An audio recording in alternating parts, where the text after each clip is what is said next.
दोस्तों आज हम एक्सप्लेन करने वाले हैं हाल ही में आई अजय देवगन की मूवी शैतान को, जिसकी आप लोग काफी टाइम से डिमांड कर रहे थे। और हाँ दोस्तों, महारानी सीजन 2 का पूरा एक्सप्लेनेशन कल आ जाएगा, इसलिए आप चैनल को भी सब्सक्राइब कर बेल आइकन दबा दीजिए। आप वीडियो को लाइक कर दीजिए। हम चलिए कहानी शुरू करते हैं। तो मूवी की शुरुआत में हम किसी आदमी को एक मरा हुआ चूहा उठाकर ले जाता हुआ देखते हैं, जो की काफी अजीब लग रहा था। फिर सीन चेंज होता है और हमें कबीर नाम के आदमी को दिखाते हैं, जो की एक चार्टर्ड अकाउंटेंट है। कबीर अपने बेटे ध्रुव के साथ अपनी बेटी जानवी को कॉलेज में लेने आया होता है। तब वह देखता है कि जानवी एक लड़के से गले मिलकर दूसरे लड़के के साथ बाइक पे जाने वाली है। तब कबीर कार का हॉर्न बजाकर जानवी को अपने पास बुलाता है, जिसके बाद वह कार से अपने घर जाने लगते हैं। तब कबीर जानवी से उन लड़कों के बारे में पूछता है। तब जानवी कहती है कि वह सब उसके फ्रेंड्स हैं। अब जानवी और कबीर के बीच काफी बातें होती हैं। तब हमें पता चलता है कि जानवी को कुछ दिनों बाद उसके दोस्तों के साथ लद्दाख ट्रिप पर जाना है, पर कबीर अपनी बेटी को लद्दाख जाने से मना कर देता है। थोड़ी देर बाद कबीर अपने बच्चों के साथ घर पहुंचता है।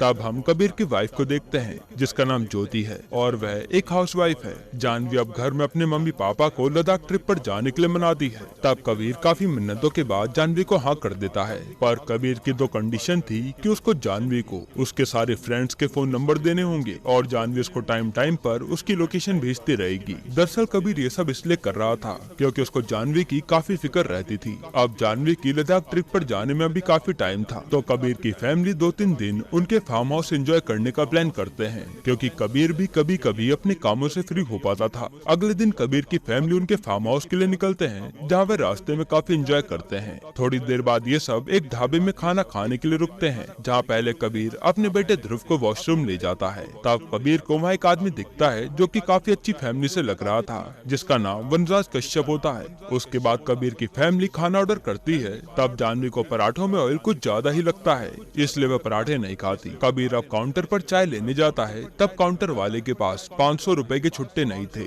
और वह पैसे ऑनलाइन में नहीं लेता था, तो कबीर अपनी वाइफ के पास खुले पैसे लेने जाता है। तभी वहाँ एकदम से वनराज कबीर को चाय लाकर देता है और कहता है कि आप चाय पीजिए और मौका मिले तो कभी मुझे भी चाय पिला देना। कबीर को वनराज का स्वभाव काफी अच्छा लगता है, तो वह वनराज को उसकी फैमिली के साथ नाश्ता करने के लिए कहता है और वनराज भी खुशी खुशी हाँ कर देता है। वनराज अब अपनी चाय को जानवी के पास रखता है। तब जानवी कहती है कि उसको चाय की स्मेल काफी बुरी लगती है, तो वनराज ऑलराइट कहकर चाय साइड में कर लेता है। वनराज अब कबीर को उसकी बेटी की फोटो दिखाता है। तब कबीर को किसी का फोन आता है और वह साइड में बात करने चला जाता है। फिर वनराज जानवी और ध्रुव से बातों बातों में दोस्ती कर लेता है और उनको एक लड्डू खाने के लिए देता है, जिसे जानवी ध्रुव से छीन कर वहाँ खा लेती है। तभी जानवी को कुछ अजीब सा फील होता है। इस सीन को देखकर ऐसा लग रहा था कि जानवी के साथ कुछ तो गड़बड़ हुई है।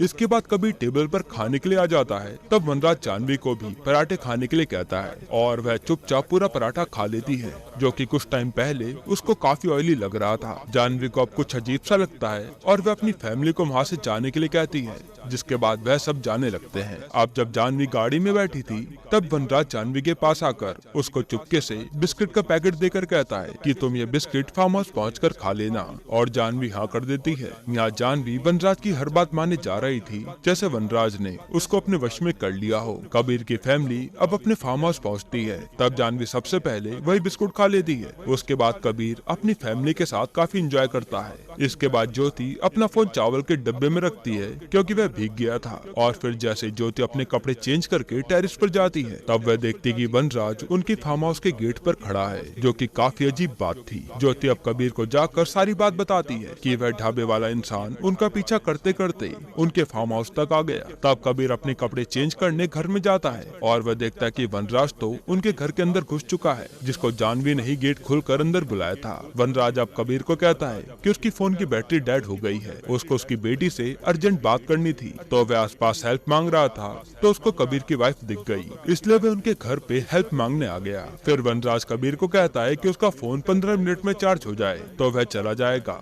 और कबीर को उसकी चाय का एहसान उतारने का मौका भी मिल जाएगा। कबीर अब वनराज को फोन का चार्जर और लैंडलाइन फोन देकर अपनी बेटी से बात करने के लिए कहता है। वहीं थोड़ी देर में ज्योति वनराज को चाय देकर कबीर के पास चली जाती है। तब हम देखते कि वनराज का एटीट्यूड थोड़ा बदल सा गया है और वह टेबल पर पैर रखकर चाय पी रहा है। ऐसा लग रहा था कि वनराज उस घर का मालिक हो। ज्योति को वनराज कुछ सही नहीं लग रहा था, तो वह कबीर से वनराज को भगाने के लिए कहती है और कबीर कहता है कि वह 15 मिनट में खुद चला जाएगा। फिर जानवी वनराज के पास आकर बैठती है। तब वनराज जानवी से कहता कहता है कि अपने बारे में मुझे सब कुछ बता दो, और जानवी सब बताने लगती है कि उसके बॉयफ्रेंड का नाम विवान है और वह दोनों अपने फ्रेंड्स के साथ कुछ दिनों में लद्दाख जाने वाले हैं। तब वनराज जानवी को कहता है कि तुझे मेरे साथ चलना होगा, वहाँ तुझे बहुत मजा आएगा। जानवी को देखकर ऐसा लग रहा था कि जानवी वनराज के पूरे कंट्रोल में होती जा रही है। अब जैसी जानवी ओके बोलने वाली थी तभी ध्रुव जानवी की तरफ बॉल फेंक कर मारता है कि चलो खेलते हैं, जिससे जानवी होश में आ जाती है। वनराज अब जानवी को कहता है कि जाओ अपने भाई के साथ इतना खेलो कि आज उसका खेलने का मन ही ना करे।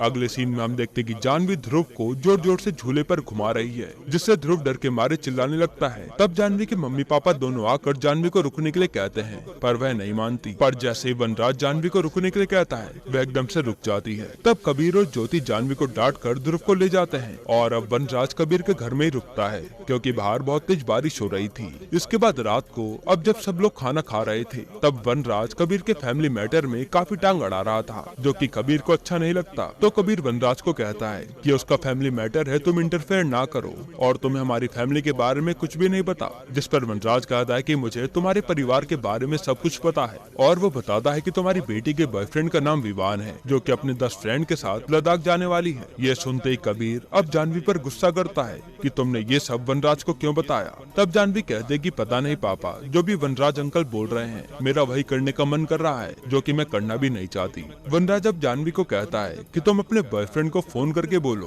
कि वह उसके साथ लद्दाख पर नहीं जाएगी और उससे ब्रेकअप कर लो। तब जानवी ऐसा ही करती है। इस सीन को देखकर ऐसा लग रहा था कि जानवी अब वनराज के पूरे कंट्रोल में आ गई है। कबीर अब वनराज को खींचकर उनके घर से निकालने लगता है। तब वनराज के कहने पर जानवी अपने पापा को धक्का दे देती है कि वनराज अंकल कहीं नहीं जाएंगे। तब ज्योति समझ जाते कि वनराज ने उसकी बेटी पर काला जादू किया है। वनराज अब सोफे पर बैठकर जानवी को कहता है कि तुम उठो और बैठो। तब जानवी वैसा ही करती है। फिर वह जानवी को बच्चों की तरह रोने के लिए कहता है और जानवी जोर जोर से रोने लगती है, जिससे कबीर और उसकी वाइफ काफी डर जाती हैं। वनराज अब जानवी को स्विमिंग पूल में कूदकर उसमें अपनी सांस रोकने के लिए कहता है। जैसे जानवी जाने लगती है तब कबीर और ज्योति जानवी को पकड़ लेते हैं, नहीं तो वो स्विमिंग पूल में डूबकर मर जाएगी। ये सब देखकर वनराज कबीर की फैमिली पर काफी हंसता है और जानवी को सोफे पर बैठने के लिए कहता है। फिर वनराज जानवी से कहकर घर में सबके फोन टुटवा देता है ताकि कबीर की फैमिली किसी को मदद के लिए ना बुला पाए। उसके बाद वनराज जानवी को किचन से चाय पत्ती लाने के लिए कहता है। जैसे जानवी चाय पत्ती लेकर आती है वनराज कहता है कि तुझे चाय से नफरत थी ना, चल अब चाय पत्ती खा, और जानवी डब्बे से चाय पत्ती खाने लगती है। कबीर जब अपनी बेटी को रोकता है तब वनराज के कहने पर जानवी अपने पापा को ही चाटा लगा देती है। अब सीन चेंज होता है और हम देखते हैं कि जानवी वनराज के पैर दबा रही है। तब वनराज कबीर और ज्योति को कहता है कि मैं चाहता हूँ कि तुम मुझे अपनी बेटी दान कर दो। ये सुनकर ज्योति और कबीर वनराज के सामने गिड़गिड़ाने लगते हैं कि हमारी बेटी को छोड़ दो, पर वह नहीं मानता और कहता है कि तुम दोनों को बस इतना कहना है कि हम अपनी बेटी को तुम्हें आजीवन के लिए अर्पण कर रहे हैं, जिसके बाद मैं जानवी को वहाँ से लेकर चला जाऊंगा। पर कबीर और ज्योति कहते हैं कि वैसा कभी नहीं करेंगे। तभी ध्रुव ऊपर से नीचे आता है और वनराज गुस्से में कहता है कि देखो अब मैं तुम्हारी फैमिली के साथ क्या करता हूँ, और वो जानवी को लात मार के गिरा देता है, जिससे कबीर को काफी गुस्सा आता है और वह वनराज को खूब मारता है। तब वनराज जानवी को कहता है कि तुम अपने भाई ध्रुव का सर फोड़ दो, और जानवी ध्रुव का सीढ़ियों की रेलिंग से सर फोड़ देती है। तभी एकदम से डोरबेल बजती है और पुलिस वाले कबीर के फार्म हाउस आ जाते हैं। फिर जैसे पुलिस वाले कबीर के घर के अंदर आते हैं तब वह देखते हैं कि कबीर, वनराज और ज्योति लाउड आवाज में टीवी देख रहे हैं। यहाँ कबीर ऐसे दिखाता है जैसे यहाँ पर कोई प्रॉब्लम है ही नहीं। तब पुलिस वाले ज्योति को कहते हैं कि आपके फोन से पुलिस को कॉल आया था और वो कट गया। जब उन्होंने कॉल बैक किया तो किसी ने फोन नहीं उठाया, इसलिए हमें यहाँ आना पड़ा। ज्योति अब पुलिस को बताते कि ये सब उसके बेटे ने किया होगा और वह अपना फोन लेने किचन में जाती है। तब हम देखते कि जानवी गैस सिलेंडर को खोल के उसके ऊपर माचिस लेकर बैठी है। तभी कबीर की फैमिली ये सब छुपा रही थी, नहीं तो जानवी माचिस जलाकर घर को उड़ा देगी। ज्योति अब चावल के डब्बे से फोन निकालकर पुलिस को दे देती है और कहती कि उसके बेटे ने पुलिस को फोन करके फोन छुपा दिया था। पुलिस वाले अब घर से जाने लगते हैं तब उनको गैस की स्मेल आती है। कबीर कहता है कि थोड़ी देर पहले गैस खुली थी पर उन्होंने बंद कर दी है, जिसके बाद पुलिस वाले वहाँ से चले जाते हैं। कबीर अब वनराज को कहता है कि तुम्हें जो कुछ भी चाहिए सब ले लो, पर मेरी फैमिली को छोड़ दो। तब वनराज कहता है कि घर में जो कुछ भी हो सब ले आओ, और कबीर घर में रखे सारे पैसे और ज्वेलरी एक बैग में भरकर वनराज को दे देता है। जिसके बाद वनराज कबीर से कहता है कि दिक्कत देने के लिए सॉरी, और वो बैग लेकर वहाँ से चला जाता है। अब कबीर देखता है कि जानवी अभी भी वनराज के वश में ही है, तो वो भागकर वनराज को रोकने जाता है ताकि वह अपनी बेटी को सही करवा सके। पर जैसे कबीर गेट खोलता है तो देखता है कि वनराज ने उसका सारा पैसा जला दिया दिया। और वनराज कहता है कि धन दौलत और पैसे तो इंसान की कमजोरी है, पर मैं इंसान हुई ही नहीं, इन सब से कई आगे बढ़ चुका हूँ और बड़े समय बाद आज उम्रा की रात है जो कि सिर्फ मेरे लिए आई है और कुछ ही समय में मैं दुनिया पर राज करूंगा। उसके बाद वनराज वापस घर में आता है और जानवी को खुद को थप्पड़ मारने के लिए कहता है और जानवी खुद को जोर जोर से थप्पड़ मारने लगती है जिससे उसके मुंह से खून भी निकल जाता है। पर कबीर उसे बिना कुछ भी कहे ध्रुव के पास जाकर उसके सर से खून पहुँचने लगता है। तभी उसको ध्रुव का रिकॉर्डर दिखता है। इधर नीचे वनराज जानवी को म्यूजिक लगाकर नाचने के लिए कहता है और जानवी काफी देर तक नाचती है। फिर वह थक कर हाफने लगती है पर वह नाचना नहीं रोकती। थोड़ी देर बाद म्यूजिक सिस्टम अपने आप बंद हो जाता है। फिर ज्योति जानवी को पानी पीने के लिए कहती है पर वनराज इतना निर्दयी था जो कि जानवी को बोलकर पानी ही फिकवा देता है। वनराज अब ज्योति को ऊपर जाने के लिए कहता है, नहीं तो वह जानवी को कहकर उसका गला कटवा देगा, जिससे ज्योति ऊपर चली जाती है। फिर वनराज जानवी को कहता है कि उसको नींद आ रही है तो वह सो रहा है, अगर कोई भी आदमी उसके पास आएगा